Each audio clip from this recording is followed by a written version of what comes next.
Okay, Jim. Well, I want to get reports from you there. I need to make sure my producer gets your hotel number. Are you going to have a cell phone, or should I get a hold of you also if I lose track of you through the newspaper?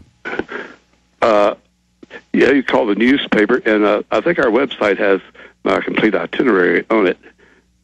Okay, well, when should I have my producer nail down times to have you report live for little 10-minute reports for us on that Thursday and Friday?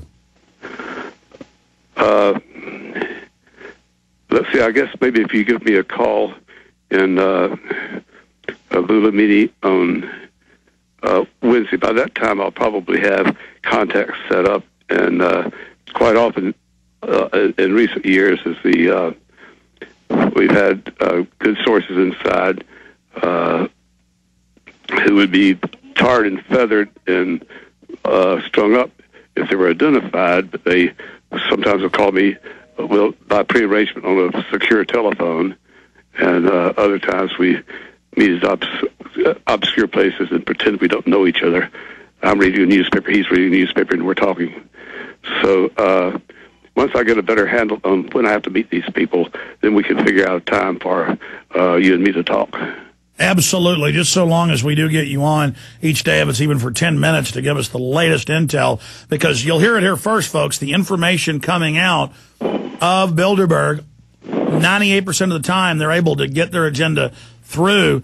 Just like a couple years ago in 2007, Jim said George Bush is going to come out and endorse man-made global warming and carbon taxes, and everybody didn't believe it. And 2 weeks later, George Bush came out and embraced it. And that was the Bilderberg that Governor Rick Perry treacherously, illegally under the Logan Act, was attending. Man, time flies already into May, and they're meeting in May, there in Greece. Jim, any other intel ahead of this year, concerning what they're planning and what's on their agenda? Well, as American Free Press readers know by now, they also plan to exploit the so-called swine flu, hoping to scare the drugs out of everybody. And again, although they seems to be petering out the swine flu, thank goodness, but they were hoping to use that as a vehicle to scare people into accepting the World Health Organization as a sort of a World Department of Health and Human Services. Again, another major surrender of sovereignty on the part of all European and North American nations. In fact, Jim, they've been saying that. They've been saying this is good for globalism, good for the global community, good to have the UN in control of the regions. Yes.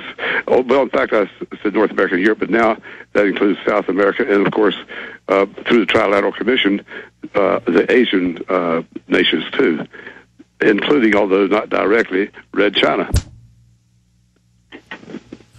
Now, Jim, final question, and we'll check in with you one more time next week before you leave town, and then once you're there, we're very thankful for your time. Jim Tucker, specifically, Estelin's on record in Endgame and in the Obama deception that he has 2 Bilderberg members that are contacts. You say you go and meet with these people. I know when the Independent Film Channel crew was with you, you were being followed, you were being chased, security services, you had to go into bazaars and through alleyways to shake them to meet your contacts. Are you generally meeting, I mean, this is already out there, but I'm curious, do you have Bilderberg contacts, or are your contacts the Secret Services? I can't go much further than that, otherwise I'd implicate some very important people and lose their services. I can tell you that one of my favorite contacts, he's especially good at finding out where they'll meet, is someone who deals in international finance. He enjoys... It's helpful to him personally to know what Bilderberg's up to because of his business. He knows them well enough so that he can have casual conversations with certain ones and determine the meeting place and the dates, as he did this year and for several years in the past.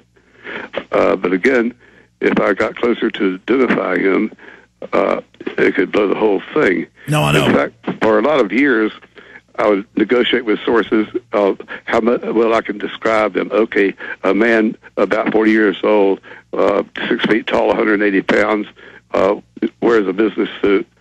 But then one of our readers, who's a retired law enforcement criminologist, sent me a letter saying that if Bilderberg wanted to backtrack, is the way you describe your sources physically, they could still nail the guy. So we explained to the readers that we don't do that anymore. You'll not know if the source is a girl, boy, fat, skinny, young, or old, because I don't want to... Exactly. But, I mean, it's quite remarkable to know that there's 2 Bilderberg Group members that don't like what it's doing out of 140 members or so. Well, it's not without precedent. Lady Thatcher did not... Tell you what, Jim, let's do one more segment. Stay there. You got a 4-minute break. We'll come right back to you. One more segment with Jim Tucker, then your calls. It's Home Game. And that's spelled HOMEGAIN.com. HOMEGAIN.com. You can go there for free, find out how much your house is worth, how much it's listed for. They've been around for 10 years. I'd used this service before I even got them as a sponsor when we were moving a few years ago. And they have a home sale maximizer that tells you the least expensive repairs to do to your home or upgrades that'll give you the best resale value. Just an amazing site, HOMEGAIN.com, homegain.com. That's HOMEGAIN.com. Or click on the Infowars.com banner. It's Max Little Orange Gorilla. I'm not joking, folks. He runs out during every break and smokes cigarettes. I tell you, he is certainly an old-timer, to say the least. I tell you, folks, somebody left something out in the office, and there's fruit flies all over the office. And they keep landing on my face, and it's driving me crazy. I've killed 2 of them since we've been live the last 25 minutes, and I'm going to kill the rest of them, but I may have to be. I'm like King Kong in here, and they're like, nyeh. As soon as I put the fly swatter down, they come back into the area here. Jim Tucker is a real treasure, folks. He has trouble walking, got hip problems and stuff, but he always still goes out there and marches all over through the summer sun, wherever he's at, to get the story. Hey, Jim. Got one. Hey, Jim, you there? He's still on. Okay, I heard you open your mic up, so I thought he might have been there. Another one. One of his compatriots just attacked me and crashed in my face as I killed one of the others. Folks, we're under attack, New World Order attack. These are probably programmed to... That's a joke. I try to have gallows humor here, as one listener said, but there really are fruit flies in here. I can now fan myself. Oh, I'm David Rockefeller. Except David Rockefeller wouldn't fan himself. In fact, one of you come in here while I talk to Jim and fan me. Fan me with the fly swatter. All right, let's get serious. Go back to Jim.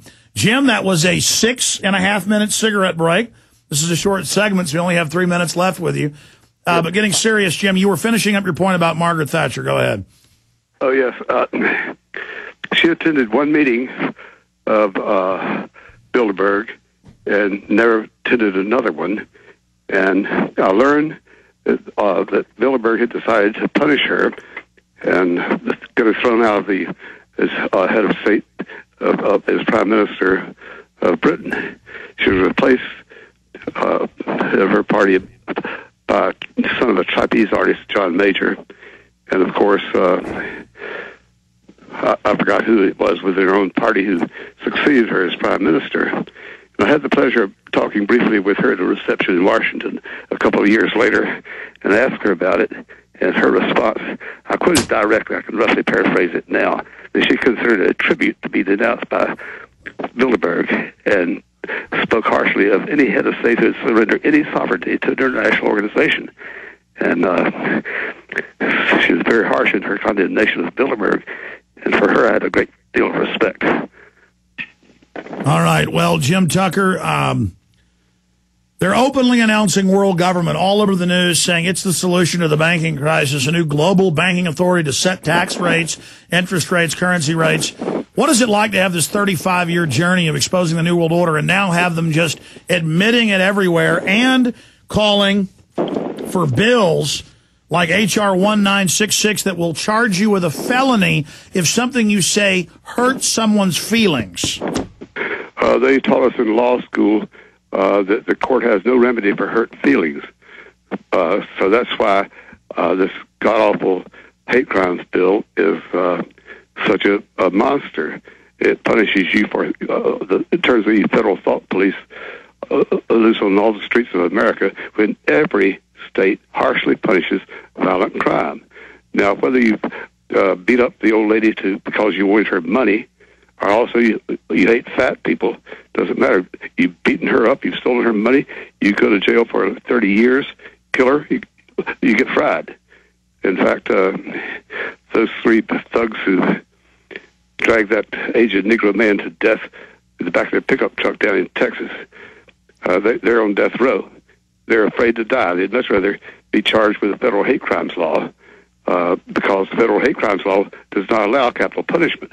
The state of Texas is going to hang them. Absolutely. And, Jim, just because you're a news reporter, you may not know about this new bill we just discovered, H.R. 1966, the Cyberbullying Prevention Act, is worse. It just says if you hurt somebody's feelings, federally charged. You don't, I mean, this is, if they just say their feelings are hurt. Jim Tucker, we'll talk to you next week before you go to Bilderberg. We'll talk to you at Bilderberg. The book is Jim Tucker's Bilderberg Diary. Talk to you soon, brother. Very good. Thank you for the time. We'll come back with your call straight away, I promise.